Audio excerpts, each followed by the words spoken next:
अस्सलाम वालेकुम। आज मैं आपके लिए लेकर आ गया हूँ माइक्रोसॉफ्ट वर्ड की एक और क्लास।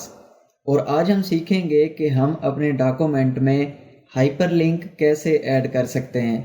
तो आइए शुरू करते हैं। सबसे पहले हम देखते हैं कि हाइपरलिंक है क्या।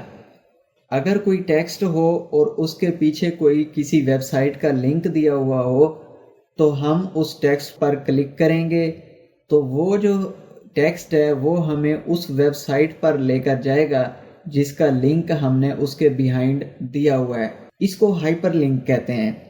यानी अगर ये एक टेक्स्ट है कि मैं इस पे क्लिक करूं तो ये मुझे उस वेबसाइट पर लेकर जाए। तो अब हम इसको सीखते हैं।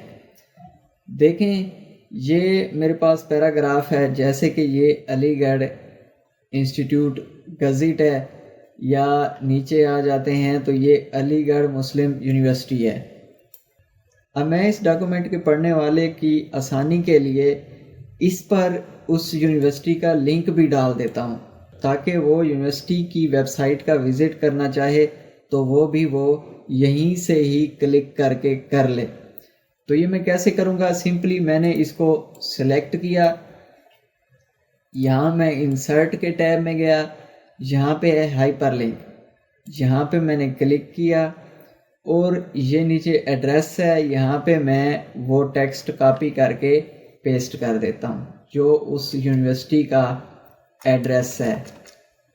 ठीक है, मैंने इसको कर दिया यहाँ पे पेस्ट और करता हूँ ओके। तो देखें ये टेक्स्ट हमारा ब्लू हो गया है। अब ये एक हाइपरलिंक टेक्स्ट बन चुका है। ये क्या है? ये हाइपरलिंक है। अब मैं कंट्रोल के साथ अगर इस पे क्लिक करूं, देखें मैं कीबोर्ड से कंट्रोल प्रेस करता हूं और इस पे क्लिक करता हूं तो अब ये देखें मुझे अभी उसकी वेबसाइट पर लेकर जाएगा। तो देखें ये हाइपरलिंक मुझे इसकी वेबसाइट पर लेकर आ चुका है। ठीक है, तो ये हाइपरलिंक होता है। आई होप कि आपको इसकी समझ आ गई होगी।